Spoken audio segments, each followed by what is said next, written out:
다 같이 우리 신앙을 고백하겠습니다. 나는 전능하신 아버지 하나님, 천지의 창조주를 믿습니다. 나는 그의 유일하신 아들, 우리 주 예수 그리스도를 믿습니다.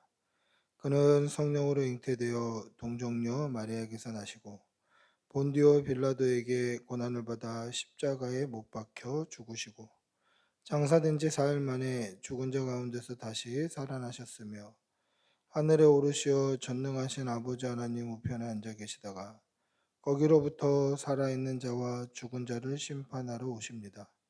나는 성령을 믿으며 거룩한 공교회와 성도의 교제와 죄를 용서받는 것과 몸의 부활과 영생을 믿습니다. 아멘. 사랑의 아버지 하나님, 올 한 해도 지금까지 인도해 주신 은혜 감사합니다.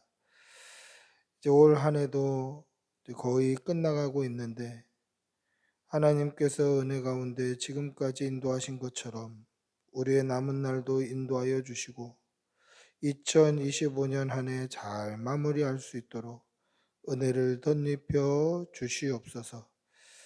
사랑하는 교우들 건강 잃지 아니하고 늘 강건할 수 있도록 도와주시고 몸이 아픈 한우에게는 치료의 빛을 발하여 주시어서 회복되는 은혜가 있도록 인도하여 주시옵소서. 오늘 특별히 여호수아서 11장 12장 말씀으로 가나안 정복 전쟁에 대해서 말씀을 나눌 때에 이 말씀이 오늘을 살아가는 우리에게 어떻게 적용되며 어떤 은혜로 다가오는지 깨닫는 은사를 더해 주시고 주의 말씀을 그냥 눈으로만 보고 그냥 머리로만 익히는 것이 아니라 마음으로 믿어 구원에 이르는 우리의 믿음이 되게 하여 주시옵소서. 오늘 이 예배 가운데도 하나님 함께하여 주시고 이렇게 주의 전에 모일 때마다 우리에게 은혜 위에 은혜를 덧입혀 주시옵소서. 간절히 바라옵고 우리 주 예수님의 이름으로 기도드리옵나이다. 아멘. 하나님의 말씀 함께 보시겠습니다. 여호수아서 11장 12장입니다. 먼저 여호수아서 11장 함께 읽겠습니다. 11장. 하솔랑 야빈이 이 소식을 듣고 마도랑 요압과 시므론 왕과 악사방과 및 북쪽 산지와 긴네롯 남쪽 아라바와 평지와 서쪽 돌의 높은 곳에 있는 왕들과 동쪽과 서쪽의 가나안 족속과 아모리 족속과 헷 족속과 브리스 족속과 산지의 여부스 족속과 미스바 땅 헤르몬 산 아래 히위 족속에게 사람을 보내매 그들이 그 모든 군대를 거느리고 나왔으니 백성이 많아 해변에 수많은 모래 같고 말과 병거도 힘이 많았으며 이 왕들이 모두 모여 나와서 이스라엘과 싸우려고 메론 물가에 함께 진쳤더라. 여호와께서 여호수아에게 이르시되 그들로 말미암아 두려워하지 말라. 내일 이맘때에 내가 그들을 이스라엘 앞에 넘겨주어 몰살시키리니 너는 그들의 말 뒷발의 힘줄을 끊고 그들의 병거를 불사르라 하시니라. 이 여호수아가 모든 군사와 함께 메론 물가로 가서 갑자기 습격할 때에 여호와께서 그들을 이스라엘의 손에 넘겨주셨기 때문에 그들을 격파하고 큰 시돈과 미스로반 마임까지 추격하고 동쪽으로는 미스바 골짜기까지 추격하여 한 사람도 남기지 아니하고 쳐 죽이고 여호수아가 여호와께서 자기에게 명령하신 대로 행하여 그들의 말 뒷발의 힘줄을 끊고 그들의 병거를 불로 살랐더라. 하솔은 본래 그 모든 나라의 머리였더니 그때 여호수아가 돌아와서 하솔을 취하고 그 왕을 칼날로 쳐 죽이고 그 가운데 모든 사람을 칼날로 쳐서 진멸하여 호흡이 있는 자는 하나도 남기지 아니하였고 또 하솔을 불로 살랐고 여호수아가 그 왕들의 모든 성읍과 그 모든 왕을 붙잡아 칼날로 쳐서 진멸하여 바쳤으니 여호와의 종 모세가 명령한 것과 같이 하였을 때 여호수아가 하솔만 불살랐고 산 위에 세운 성읍들은 이스라엘이 불사르지 아니하였으며 이 성읍들의 모든 재물과 가축은 이스라엘 자손들이 탈취하고 모든 사람은 칼날로 쳐서 멸하여 호흡이 있는 자는 하나도 남기지 아니하였으니 여호와께서 그의 종 모세에게 명령하신 것을 모세는 여호수아에게 명령하였고 여호수아는 그대로 행하여 여호와께서 모세에게 명하신 모든 것을 하나도 행하지 아니한 것이 없었더라. 여호수아가 이같이 그 온 땅 곧 산지와 온 네겝과 고센 온 땅과 평지와 아라바와 이스라엘 산지와 평지를 점령하였으니 곧 세일로 올라가는 한락산에서부터 헤르몬 산 아래 레바논 골짜기의 바알갓까지라. 그들의 왕들을 모두 잡아 쳐 죽였으며 여호수아가 그 모든 왕들과 싸운 지가 오랫동안이라. 기본 주민 히위 족속 외에는 이스라엘 자손과 화친한 성읍이 하나도 없고 이스라엘 자손이 싸워서 다 점령하였으니 그들의 마음이 완악하여 이스라엘을 대적하여 싸우러 온 것은 여호와께서 그리하게 하신 것이라. 그들을 진멸하여 바치게 하여 은혜를 입지 못하게 하시고 여호와께서 모세에게 명령하신 대로 그들을 멸하려 하심이었더라. 그때 여호수아가 가서 산지와 헤브론과 드빌과 아납과 유다와 온 산지와 이스라엘의 온 산지에서 아낙 사람들을 멸절하고 그가 또 그들의 성읍들을 진멸하여 바쳤으므로 이스라엘 자손의 땅에는 아낙 사람들이 하나도 남지 아니하였고 가사와 가드와 아스돗에만 남았더라. 이와 같이 여호수아가 여호와께서 모세에게 말씀하신 대로 그 온 땅을 점령하여 이스라엘 지파의 구분에 따라 기업으로 주매 그 땅에 전쟁이 그쳤더라. 아멘. 12장 12장 이스라엘 자손이 요단 저편 해돋는 쪽 곧 아르논 골짜기에서 헤르몬 산가지의 동쪽 온 아라바를 차지하고 그 땅에서 쳐 죽인 왕들은 이러하니라. 시호는 헤스본에 거주하던 아모리 족속의 왕이라. 그가 다스리던 땅은 아르논 골짜기가에 있는 아로엘에서부터 골짜기 가운데 성읍과 길르아 절반 곧 암몬 자손의 경계 야복강까지이며 또 동방 아라바 긴네로 바다까지이며 또 동방 아라바의 바다 곧 여메의 벤여시못으로 통한 길까지와 남쪽으로 비스가 산기스까지이며 옥은 르바의 남은 족속으로서 아스다롯과 에드레이에 거주하던 바산의 왕이라. 그가 다스리던 땅은 헤르몬 산과 살르가와 온 바산과 및 구술 사람과 마아가 사람의 경계까지의 길르아 절반이니 헤스본 왕 시온의 경계에 접한 곳이라.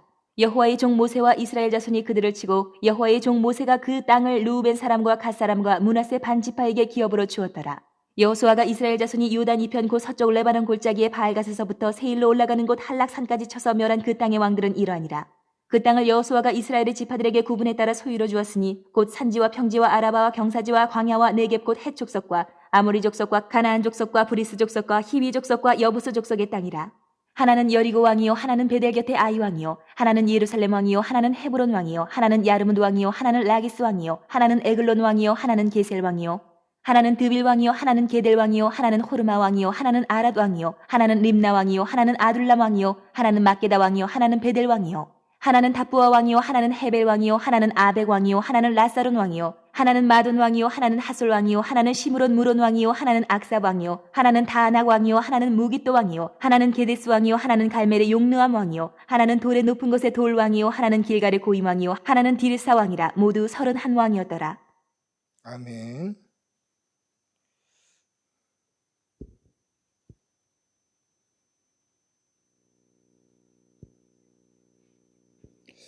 오늘 여호수아서 11장, 12장 말씀을 가지고 가나안 정복 전쟁에 대해서 우리 말씀을 나누고 은혜를 나누려고 합니다. 첫 번째, 해변의 수많은 모래 같은 적군 앞에서 하나님의 명령은 무엇이었습니까? 우리 11장 6절 한번 읽어보겠습니다. 11장 6절 같이 읽어보겠습니다. 여호와께서 여호수아에게 이르시되 그들로 말미암아 두려워하지 말라. 내일 이맘때에 내가 그들을 이스라엘 앞에 넘겨주어 몰살시키리니 너는 그들의 말 뒷발에 힘줄을 끊고 그들의 병거를 불사르라 하시니라. 아멘. 가나안 남쪽 연합군이 하나님께서 이끄시는 이스라엘 군대에게 진멸당했다라는 소식을 듣고 가나안 북쪽 지방의 왕들이 일어나서 이제 연합 전선을 펼쳤고 동쪽 서쪽 족속들까지 온 가나안 거민들이 연합해서 모든 군대를 거느리고 이스라엘을 치러 왔습니다. 우리가 지난주에 읽었던 말씀에 보시면 기브온 족속들이 이스라엘과 연합했다. 그들의 밑으로 들어갔다라는 것을 괘씸하게 여겨서 이 가나안 남쪽에 있는 5 왕들, 이 5 왕들이 연합군을 펼쳤는데 이들이 다 몰살을 했어요. 그러니까 이 소식을 듣고 야, 이 5 왕의 연합군이 붙어도 안 돼?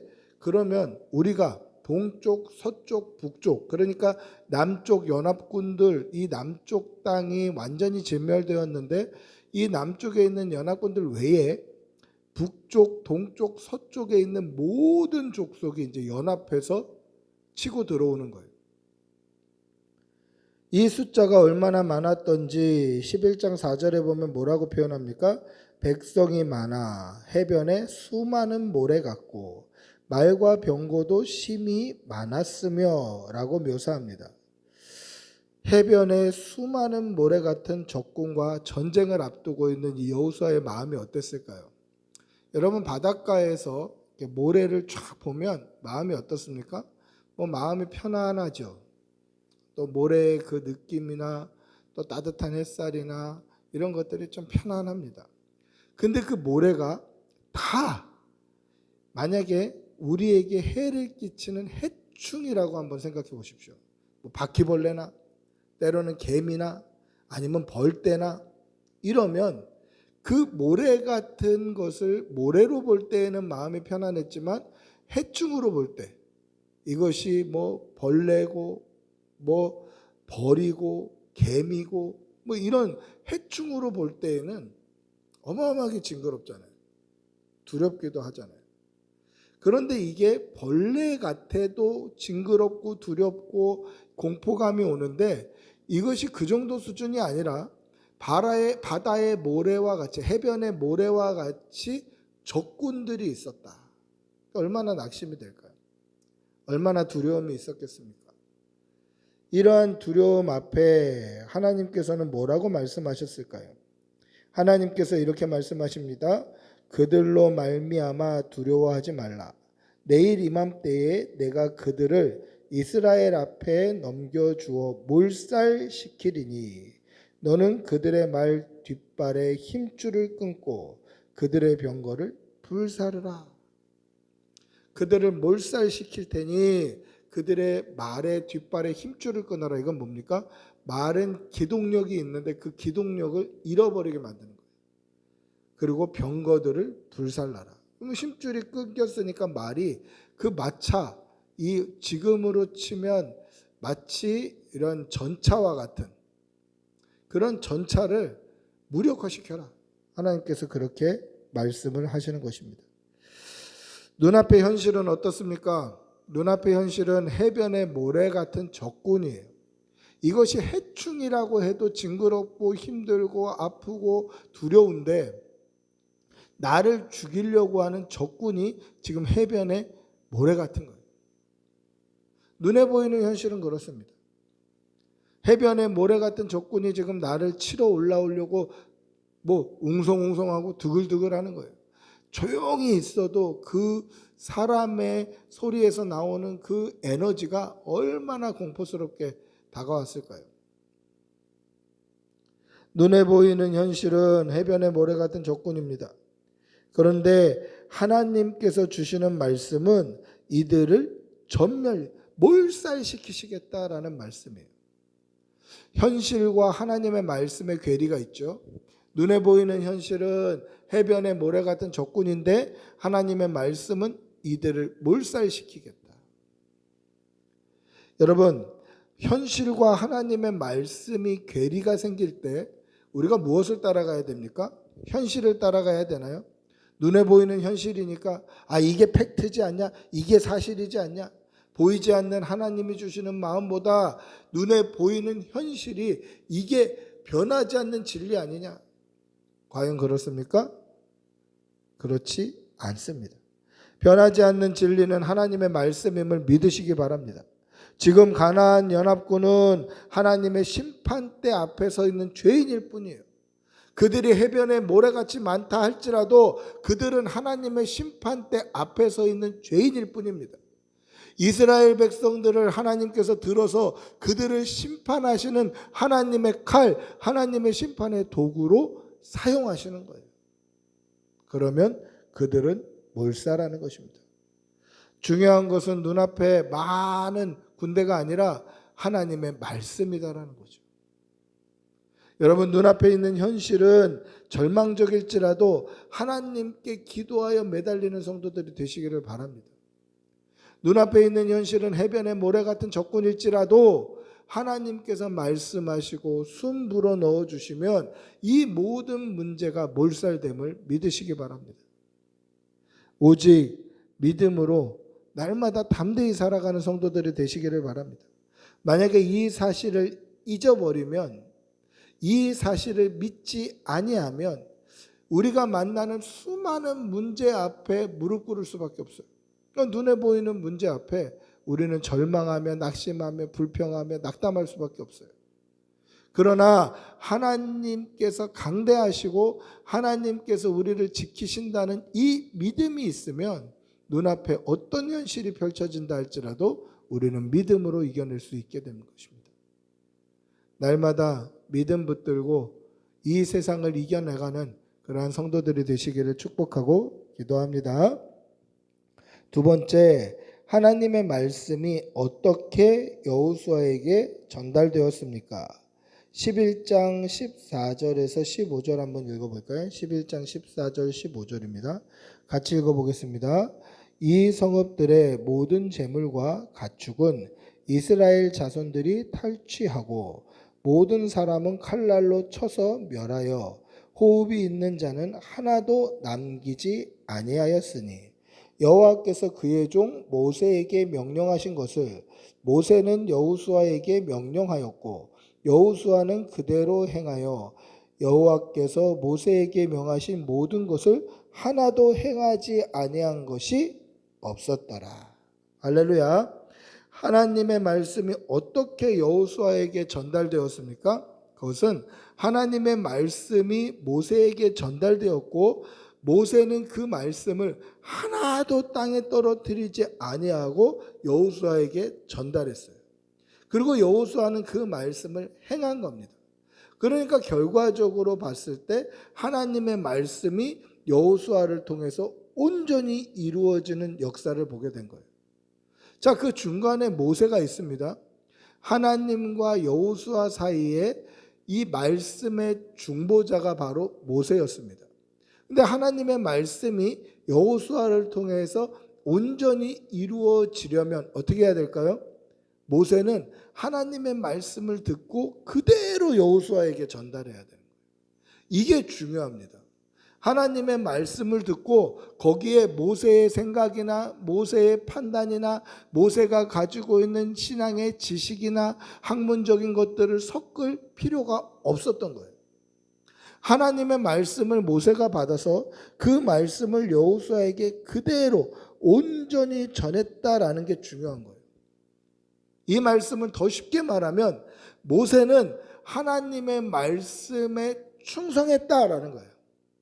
하나님의 말씀을 하나님께서 전하라고 하신 그 말씀을 자기의 생각이나 자기의 지식이나 자기의 어떠한 신앙적인 교만함도 섞지 아니하고 자기를 완전히 빼고 하나님의 말씀에 온전히 충성하여서 그 말씀을 그대로 여호수아에게 전달했고 그 전달받은 여호수아도 이것이 모세의 입을 통해서 전달받았지만 하나님의 말씀이다라고 믿고 그대로 충성했다라는 거예요.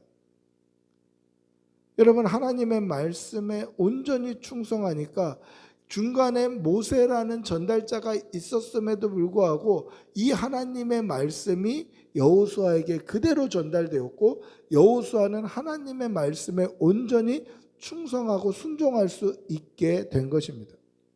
여러분, 이게 간단한 이치 같지만 굉장히 놀랍고 큰 은혜고 여기에는 사람의 어떤 노력도 들어가지 않게 하려는 자기를 돌아보는 믿음이 표현되어 있는 거예요. 여러분, 만약에 모세가 자기의 생각을 심어 넣었다면 여호수아가 온전히 충성할 수 있었을까요? 만약에 모세가 자기의 그 얄팍한 지식을 하나님의 말씀에 섞었다면 여호수아는 하나님의 말씀에 완전히 순종하는 자가 될 수 있었을까요? 그럴 수 없었을 것입니다. 모세가 하나님의 말씀을 받았고 그 말씀을 온전히 전달했기 때문에 여호수아는 모세의 입을 통해서 들었지만 하나님의 음성에 온전히 순종할 수 있었다라는 것입니다. 여호수아는 어떤 사람입니까? 모세의 시종으로 항상 모세 곁에 서서 모세와 함께 했던 사람입니다. 그래서 모세를 항상 곁에서 보았기 때문에 모세를 통해서 하시는 하나님의 말씀은 모세의 말이 아니라 하나님의 말씀이라는 것을 온전히 신뢰할 수 있는 사람이었습니다. 여호수아는 40일 동안 모세가 하나님 앞에서 십계명을 받고 성막을 짓는 방법을 하나님 앞에 보고 배울 때에 백성들과 함께 있지 아니하고 시내산에서 모세를 기다렸던 사람입니다. 그래서 백성들이 그 금 송아지 우상에 죄를 짓고 있을 때 여호수아는 그들과 함께 있지 아니하고 모세와 함께 있었기 때문에 하나님 앞에 구별된 사람으로 설 수 있었다는 거죠. 그리고 가나안 땅을 정탐하고 돌아왔을 때에도 그 땅을 악평하는 10명의 정탐꾼들과 같이 동조하지 아니하고 하나님의 약속, 하나님의 언약을 끝까지 믿음으로 지켰던 여호수아와 갈렙이 바로 그런 사람들이에요. 늘 모세 곁에 있었고 모세가 하나님과 동행하는 것을 보았었고, 그래서 그 모세의 입을 통해서 나오는 하나님의 말씀은 모세의 말이 아니라 하나님의 음성이라는 것을 믿고 온전히 지켜 행했던 그러한 믿음의 사람이 바로 여호수아다라는 것입니다. 즉 여호수아는 단순히 모세가 명령한 것을 기계적으로 따르는, 마치 로봇과 같은, 마치 뭔가 코딩 소스를 입력하면 그대로 출력되는 컴퓨터와 같은 그런 존재가 아니라 하나님의 말씀에 자신의 믿음을 가지고 순종했던 믿음의 사람이었다라는 것입니다. 사랑하는 성도 여러분, 우리도 하나님의 말씀 앞에 모세와 같이 여호수아와 같이 그렇게 서 있어야 됩니다. 우리가 우리 신앙의 후배들에게 또는 자녀들에게, 또 저는 목사이기 때문에 우리 교인들에게 하나님의 말씀을 전할 때에 아버지의 뜻이 온전히 전달되도록 그렇게 전해야 돼요. 목사인 저뿐만 아니라 여러분들도 우리가 믿음의 후배들에게, 특히 자녀들에게 신앙생활을 전수할 때에는 말로만 전하는 것이 아니라 우리의 삶과 말과 모든 행동을 통해서 우리의 믿음을 전달해야 되는 거예요. 여호수아가 모세를 항상 곁에서 지켜봤을 때, 모세는 정말 하나님의 말씀을 온전히 이루려고 노력하는 신실한 믿음의 사람이었구나라는 것을 깨달았기 때문에 이 믿음의 고백으로 말미암아 모세가 전한 말을 하나님 앞에 온전히 지켜 행하는 믿음을 보여주었다라는 것입니다. 사랑하는 성도 여러분, 우리 자녀들에게 우리의 신앙을 전수할 때에는 말로만 하지 마시고 우리의 삶으로, 태도로, 우리의 전 인격으로 우리가 믿는 하나님을 온전히 전달하는 믿음의 성도들이 되시기를 축복하고 기도합니다. 할렐루야. 3번, 가나안 땅에 들어가자마자 연합군들이 이스라엘을 치려고 일어난 이유는 무엇입니까? 11장 20절 한번 읽어보겠습니다. 11장 20절. 그들의 마음이 완악하여 이스라엘을 대적하여 싸우러 온 것은 여호와께서 그리하게 하신 것이라. 그들을 진멸하여 바치게 하여 은혜를 입지 못하게 하시고 여호와께서 모세에게 명령하신 대로 그들을 멸하려 하심이었더라. 할렐루야. 이스라엘이 가나안 땅에 들어가자마자 이스라엘을 대적해서 그 북쪽과 서쪽과 동쪽의 그 연합군들이 다 모여서 이스라엘을 치러 나온 이유가 무엇입니까? 그 이유는 하나님께서 그들의 마음에 그런 마음을 불어넣어 주신 거예요. 오늘 말씀에 뭐라고 되어 있습니까? 여호와께서 그리하게 하신 것이다 라는 거예요. 여러분, 여기에는 두 가지 이유가 있습니다. 첫 번째는 하나님께서 그들의 마음을 선동하셔서 이스라엘을 대적하게 하심으로 말미암아 그들이 모여서 한 번에 멸절당하게 만들어 주신 거예요. 이것은 남쪽에 5 왕들의 연합군이 일어난 것과 같은 이유예요. 하나님의 백성이 지금 심판의 칼로 들어간 거예요. 그런데 이 백성들이 가나안 정복 전쟁을 하면서 한 나라, 한 나라, 한 민족, 한 민족, 한 족속, 한 족속 치러 다녔으면 얼마나 피곤하겠어요? 얼마나 힘들겠습니까? 그런데 하나님께서 그렇게 하지 아니하시고 그들을 모아서 데려오는 거예요. 남쪽 모아서 데려오고 이들이 다 멸절됐다는 소식을 북쪽이 듣고 북쪽에서 모았는데 이거 갖고 모자른 것 같다. 동쪽 서쪽 다 모여라. 싹 모아서 데리고 나온 이유는, 그리고 그들이 이스라엘 백성들을 보니까 막 분노가 부릴 듯이 일어나서 막 치러 올라오게 했던 이유는 여호와께서 그리하게 하신 것인 거예요. 해변에 모래같이 모아두신 이유는 하나님께서 그리하게 해주신 거라는 거예요. 그러니까 두려워할 필요가 있을까요? 없을까요? 없습니다. 지금 이스라엘은 하나님의 심판의 도구로 가나안 땅 그 죄와 우상이 관영하고 그 악한 죄가 가득한 그 땅을 진멸하는 거예요. 이것은 하나님께서 아브라함에게 하늘의 별 같은 자손을 약속하시면서 지금 당장 가나안 땅에 들어가게 하지 아니하신 이유를 이렇게 설명하시는데, 네 자손이 4대 만에 이 땅으로 돌아오리니 이는 아모리 족속의 죄악이 아직 가득 차지 아니함이라 라고 창세기 15장 16절에 말씀하신 것이 이루어진 거예요. 하나님께서 아브라함에게 말씀하셨던 창세기 15장 당시에는 아직 가나안 땅, 특히 아모리 족속의 죄악이 가득 차지 아니했기 때문에 하나님께서는 그들을 그대로 두셨지만, 지금 여호수아가 들어간 그때에는 이미 그들의 죄악이 가득했고 그들은 심판받아 마땅할 족속이 되었다라는 것입니다. 그럼 하나님이신 분이 전능하신 분인데 그냥 아무렇게나 너 나와, 그리고 가나안 땅을 이스라엘 백성들에게 니네 여기 살아 하실 수 있는 분이 아니실까요? 물론 그렇게도 하실 수 있는 분이시죠. 하나님 전능하시잖아요. 그러니까 가나안 땅에 있는 거민들을 그냥 쫓아내시고 거기에 하나님의 백성을, 정말 젖과 꿀이 흐르는 땅이고 좋은 땅이면 여기 내 백성, 내 자녀들 여기 살아라 하실 수도 있는 분이시죠. 근데 왜 그렇게 안 하시고 그들의 죄가 가득 차기까지 기다리셨을까요? 그것은 하나님이 공의의 하나님이시기 때문입니다. 여러분 생각해 보세요.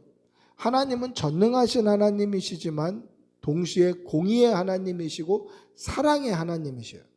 하나님의 권능은 못할 것이 없고 말씀으로 6일 만에 천지를 창조하신 분이지만 하나님의 그 전능하심 안에는 하나님의 공의로운 속성과 하나님의 사랑의 속성이 포함되어 있는 거예요. 쉽게 말하면 이런 겁니다.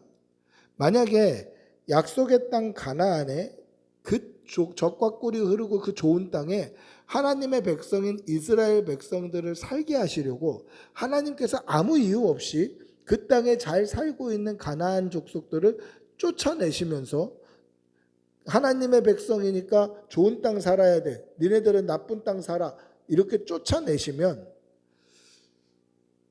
하나님의 백성인 이스라엘에게는 사랑의 하나님으로 하나님이 기억될 수 있지만 가나안 땅에 살고 있던 가나안 족속들에게는 어떤 하나님으로 기억될까요? 불의한 하나님으로 기억되겠죠. 우리가 아무 잘못도 안 했는데, 우리가 특별하게 쫓겨날 만한 무슨 문제가 있었던 것도 아닌데 하나님의 백성인 이스라엘을 살게 하시려고 우리를 쫓아냈단 말이야. 이거 하나님은 불의하시다, 이렇게 느낄 수 있는 거예요. 그래서 하나님은 공의의 하나님으로 그들에게 보이시기 위하여서 하나님의 공의로운 속성을 그들에게 나타내시려고 그들의 죄악이 가득할 때까지 기다리신 거예요. 죄악이 가득했기 때문에 그 죄악이 가득한 그 민족을 하나님의 백성인 이스라엘이 하나님의 심판의 칼이 되어서, 심판의 도구가 되어서 그 땅을 진멸케 하심으로 말미암아 그들이 당하는 입장에서 하나님은 불의하신 분이 아니라 우리의 죄를 미워하시는 공의로운 분으로 인식이 되고, 이스라엘 백성의 입장에서는 하나님께서 이 좋은 땅을 우리로 하여금 살게 하시는 사랑의 하나님으로 인식되게 만드는 거예요. 그러니까 하나님은 전능하셔서 모든 것을 하실 수 있지만 그 전능하심 안에는 하나님의 공의로움과 하나님의 사랑의 속성이 내포되어 있기 때문에 그 안에서 전능하시더라는 거예요. 여러분 이 사실을 믿으시기 바랍니다. 하나님은 공의로운 분이세요. 그 공의로운 분이시기 때문에 우리를 공의로 사랑하시는 분이에요. 이 말씀은 무슨 뜻입니까? 하나님은 우리를 사랑하시지만 우리의 죄까지 사랑하시지는 않으신 분이에요. 공의로우시기 때문에. 그래서 이 죄 문제를 해결하시기 위해서 우리를 위해 독생자 예수 그리스도를 십자가에 달려 죽이심으로 우리의 모든 죄를 대속하신 거예요. 이것이 사랑의 하나님이면서 동시에 공의의 하나님의 속성이다라는 것이죠. 사랑하는 성도 여러분, 이 하나님께서 오늘도 우리의 아버지 되심을 믿으시기 바랍니다. 하나님은 이스라엘을 애굽을 통해서 강대하게 하시고 이스라엘을 애굽이 마치 엄마의 모태 자궁처럼 역할을 해서 이스라엘 백성을 강대하게 키워내시고, 그러나 그것으로 끝나는 것이 아니라 이스라엘 백성을 노예 취급했던 애굽의 열재앙으로 치신 거예요. 그때에도 하나님은 오늘과 똑같은 표현을 하셨어요.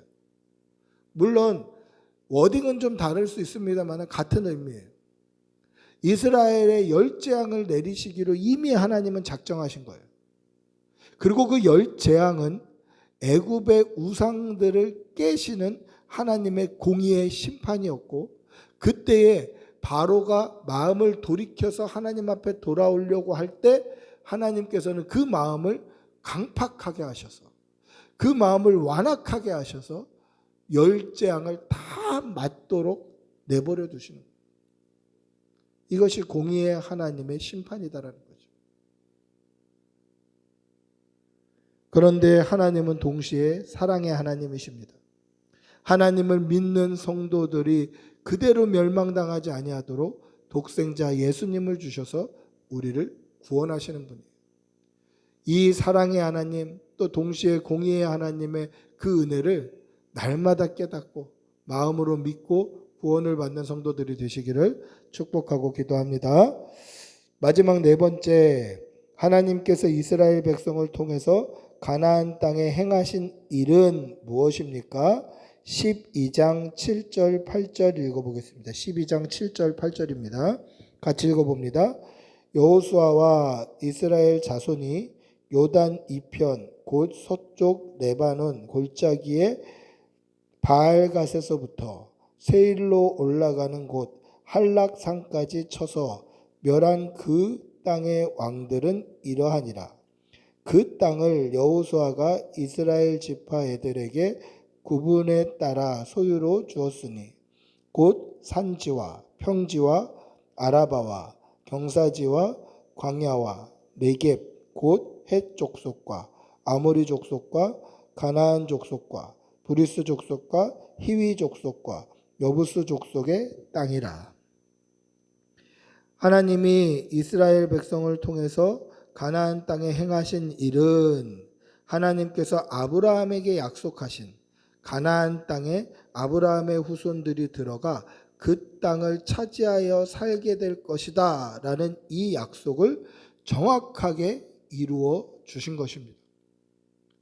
우연히 가다 보니까 거기까지 간 게 아니라 하나님께서 창세기 12장에 아브라함에게 약속하셨고 또 15장에도 약속하셨고 아브라함에게 약속하신 그 약속을 온전히 이루어 주신 것이다 라는 뜻입니다. 그러나 말씀을 믿는 믿음이 없으면 이 하나님의 일하심과 은혜의 목격자가 될 수는 없습니다. 여러분 보세요. 하나님께서 아브라함에게 약속하셨어요. 그리고 그 약속은 수많은 시간을 걸쳐서 여호수아를 통해서 이루어집니다. 그러면 그 중간에 얼마나 많은 사람들이 있었겠어요? 얼마나 많은 세월들이 있었겠어요? 아브라함은 자식이 없었으나 그때에 하나님께서 하늘의 별을 보여주면서 그 별을 셀 수 있니? 이 별을 셀 수 없는 것처럼 네 자손도 셀 수 없을 것이야. 그렇게 말씀해 주셨고 실제로 정말 셀 수 없는 그 많은 시간과 그 많은 세월이 지나서 셀 수 없는 자손을 만들어 주셨습니다. 그리고 하나님께서 약속하신 그 땅에 살게 하셨습니다. 하나님께서 모세에게 약속하신 땅은 젖과 꿀이 흐르는 가나안 땅이었습니다. 그리고 그 약속의 땅을 40일 동안 이스라엘 백성들은 정탐했습니다. 그리고 정탐하고 나서 보고한 내용이 어떻습니까? 당신이 우리를 보낸 땅에 간즉 과연 이 땅에 젖과 꿀이 흐르는데 그것은 그 땅의 과일입니다 라고 하면서 과일을 어깨에 메고 왔어요. 자, 하나님께서 약속하신 땅은 어떤 땅이라고 되어 있죠? 젖과 꿀이 흐르는 땅이다. 그리고 실제로 가봤더니 그곳은 정말 젖과 꿀이 흐르는 땅이었어요. 그리고 그뿐만 아니라 과일이 풍성했어요. 여러분, 이게 어떤 표현일까요? 젖과 꿀이 흐른다는 말은 이스라엘 백성들이 목축을 하는 사람들이었기 때문에 목축하기 좋은 땅입니다 라는 뜻이에요. 목축과 양봉이 그들의 업이었기 때문에 목축하기에 좋은 땅입니다 라는 뜻이에요. 그러니까 그들이 지금 들어가서 살기에 좋은 땅이라는 뜻이죠. 근데 그곳에 있는 소산물이 이제 제가 어렸을 때 봤던 그림책, 이 그림 성경책에는 사람 두 명이 포도 한 송이를 이렇게 포도송이 하나를 이만한 포도송이를 이렇게 메고 이렇게 오더라고요. 근데 그게 아니라 포도송이가 달린 넝쿨을 이렇게 따가지고 그대로 꺾어서 가지고 오는 거예요. 그래서 포도송이가 막 주렁주렁 달렸겠죠. 근데 포도송이가 굉장히 실하고 알차다라는 거예요. 이게 그 땅의 소산입니다. 그 말은 뭡니까?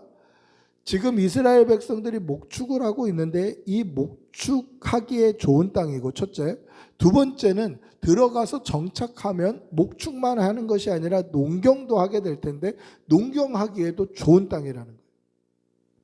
그러니까 젖과 꿀이 흐르고 그 땅의 소산이 이렇다라는 것은 니들이 지금 하고 있는 업인 목축하기에도 좋고 들어가서 정착해서 선진 문화, 이제 목축은 당시의 농경보다는 하위 문화권으로 여겨졌기 때문에 선진 문화인 농경 사회로 업그레이드, 이제 발전해 나갈 기에도 좋은 땅이라는 거예요. 그러니까 가나안 땅은 뭘 해도 되는 땅이에요. 하나님께서 약속하신 땅은 그만큼 좋은 땅이었다라는 거죠. 실제로 눈으로 봤더니 진짜로 좋은 땅이에요. 근데 그들은 그 땅을 어떻게 평가합니까? 12명의 정탐꾼 중에 10명의 정탐꾼들이 이렇게 얘기합니다. 그 땅의 주민들은 강하고 성읍은 견고하다는 이유로 하나님께서 주시겠다고 했던 그 땅을 악평합니다. 그 결과 40일 광야에서 40일 동안 정탐했던 그 40일을 하루를 1년으로 쳐서 40년 동안 광야에서 방황하게 만드셔요. 여러분 보세요. 하나님께서 젖과 꿀이 흐르는 땅으로 주시겠다라고 약속하셨어요. 그리고 정말 가서 봤더니 정말로 젖과 꿀이 흐르고 있어요. 그러면 하나님의 약속이 하나님께서 잘못 말씀하신 건가요? 그렇지 않잖아요. 하나님께서 약속하신 건 젖과 꿀이 흐르는 땅이었고, 그리고 가서 봤더니 정말로 젖과 꿀이 흐르고 있었다라는 것은 하나님은 그 약속을 신실하게 지키셨다라는 거예요. 그런데 이스라엘 백성들은 특히 10명의 정탐꾼은 그 하나님이 약속을 신실하게 지키신 것을 보지 아니하고 그곳에 하나님이 말씀조차 하지 않으셨던 안악조선을 보고 그 땅의 거인들을 보고 그 땅의 강한 성들을 보고 철병거의 그 무기들을 보고 그것을 보고 그 땅을 악평하는 거예요. 하나님이 허언을 하신 게 아니잖아요. 하나님이 말씀하신 대로 그대로 있었잖아요. 그러면 하나님이 말씀 안 하신 그 땅의 거인족이나 그 땅의 강한 군대나 그 땅의 견고한 성이나 그 땅에 있는 철병거는 아무 이유가 되는 게 아니에요. 하나님이 말씀 안 하셨다는 것은 그들은 너희 안중에 없다라는 뜻이죠. 근데 그들은 하나님께서 말씀 안 하신 것을 가지고 그 땅을 불평합니다. 그리고 그 광야 생활 중 처음으로 나왔던 모든 출애굽 1세대들이 그 땅을 악평했던 그 10명의 정탐꾼을 포함해서 이 출애굽 1세대들이 광야에서 다 죽어요.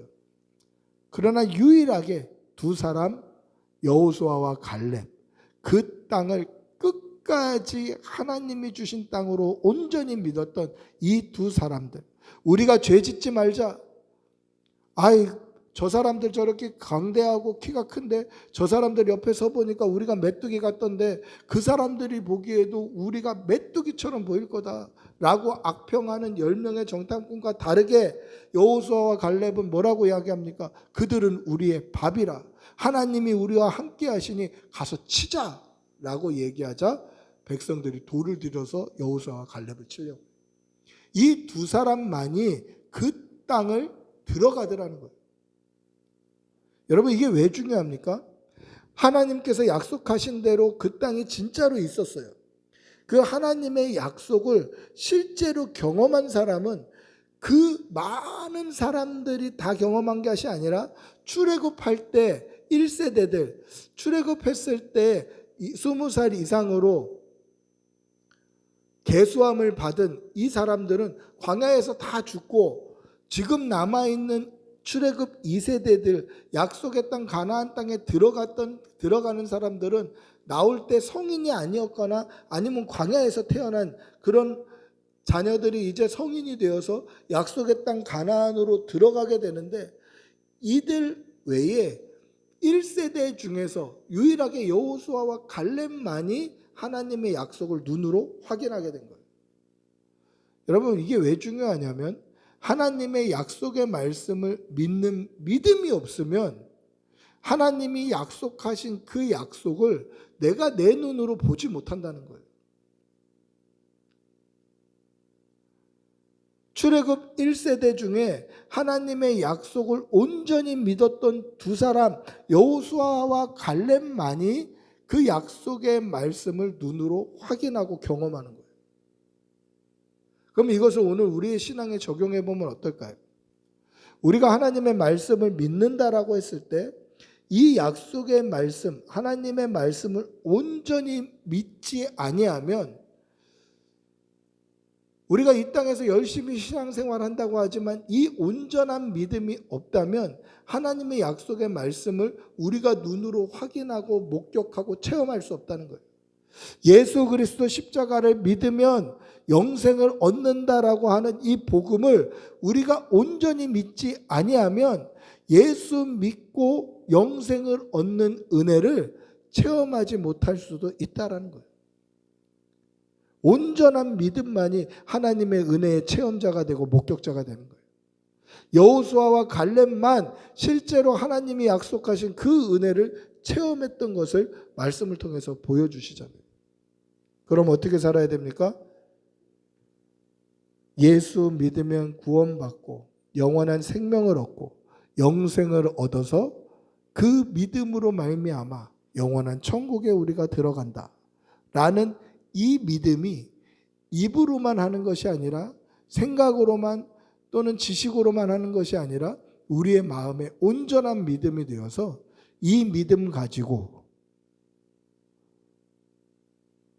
이 믿음으로 영원한 생명, 천국이 우리의 삶 가운데 실제로 체험되고 경험되는 은혜를 맛보는 성도들이 되시기를 축복하고 기도합니다. 우리 한번 같이 기도하겠습니다. 같이 기도할 때에 하나님, 우리에게 믿음을 더하여 주시옵소서. 예수 그리스도 십자가 복음을 분명히 믿고 우리의 생명이 끝날 때까지 믿음으로 붙들고 살아서 결국은 영생을 보게 하여 주시고 결국은 천국을 목격하게 하여 주시옵소서. 우리 주님의 이름으로 같이 기도하겠습니다. 주님 도와주시옵소서. 성령님 역사하여 주시옵소서. 은혜 주시옵소서. 믿음 주시옵소서. 주님 도와주시옵소서. 아버지의 새 힘을 허락하여 주시옵소서. 실제로 하나님의 약속이 온전히 이루어진다 할지라도 그것을 믿지 아니하면 하나님 그 은혜의 목격자, 은혜의 체험자가 될 수 없다는 것을 잊지 말게 하여 주시고, 우리가 예수 그리스도 십자가 복음을 믿는 믿음으로 하나님 온전한 믿음으로 하나님 앞에 정말 신실하게 설 수 있도록 은혜 내려 주시옵소서. 주님 도와주시고